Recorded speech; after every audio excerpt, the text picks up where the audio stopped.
তারপরে যে এমএলএ হয়েছিল মমতা ব্যানার্জি যেমন সারা বাংলা জুড়ে বিরোধী দলের সব এমএলএ গুলোকে স্বীকার করতে লেগে গেছিল পুলিশ প্রশাসন পয়সার মাধ্যমে, সেভাবে কালীগঞ্জে যে এমএলএ ছিল কংগ্রেসের তাকেও সেভাবে খরিদ করে নেয়। তারপর থেকে কালীগঞ্জে কংগ্রেসের অবস্থাটা দুর্বল হয়। সেখানটা আমরা এবার বাম এবং কংগ্রেস মিলেমিশে ভোটটা লড়েছিলাম। আমরা এই কথা কখনো বলিনি যে কালীগঞ্জের সিট আমরা জিততে যাচ্ছি, কিন্তু পশ্চিমবঙ্গের রাজনৈতিক লড়াই আমরা করেছি। বামেদের সঙ্গে কংগ্রেস জোটবদ্ধ হয়ে আমরা প্রার্থী হয়ে লড়েছি।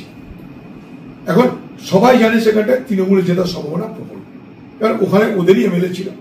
আর উপনির্বাচন যখন হয় আপনারা জানেন নিশ্চয়ই, সাধারণত বেশিরভাগ ক্ষেত্রে ব্যতিক্রম আমরা করেছি মুর্শিদাবাদে সাগরদিঘি অধিকার জিতে, কিন্তু কোনো উপনির্বাচন সাধারণত সরকারি দলরা জেতে, কোথাও কোথাও ব্যতিক্রমী ভাবে বিরোধী দল জেতে। বাংলা তো আমরা সবাই জানতাম যে সরকারি দল তৃণমূল জিতবে, কিন্তু জেতার পরিণামে যে এরকম একটা ভয়ঙ্কর বাতাবরণ তৈরি করবে সেটা নিশ্চয়ই কেউ আশঙ্কা করেনি।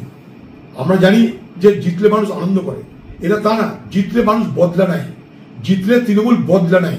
যারা ভোট দেয়নি তাদের উপর হামলা করলো, হামলা করার বিনিময়ে একটা 9 বছরের বাচ্চাকে সকেট বোম মারা হলো। সকেট মানে হাফ গ্রেনেড, তাতে একটা 9 বছরের শিশু তার মৃত্যু হলো। এটাই তৃণমূলের বাংলার গণতন্ত্রের চেহারা। তৃণমূল খুনিতন্ত্রতে বিশ্বাস করে, বোম তন্ত্রতে বিশ্বাস করে, সকেট তন্ত্রতে বিশ্বাস করে, রাহাজানি তন্ত্রে বিশ্বাস করে। গণতন্ত্রটা তার কাছে একটা আবরণ মাত্র। আজকে সেই তৃণমূলের সরকার, তার মুখ্যমন্ত্রী মমতা ব্যানার্জি, সে পুলিশ মন্ত্রী। আমি তার কাছে জানতে চাইবো যে কালীগঞ্জের ঘটনায় তার অভিব্যক্তি কি। এই ঘটনার নিন্দা শুধু নয়, এই ঘটনা যে অপরাধী তাদেরকে যোগ্যতম শাস্তি দেওয়ার দাবি করছি। এটা নিয়ে আন্দোলন হবে, প্রতিবাদ হবে। কিন্তু বাংলার মুখ্যমন্ত্রী মমতা ব্যানার্জি, যিনি ঘটনাচক্রের বাংলার পুলিশ মন্ত্রী, তার কাছে তার কথা শুনতে চাই এই ঘটনার নিরিখে, যে এটাই কি বাংলায় হওয়া উচিত ছিল।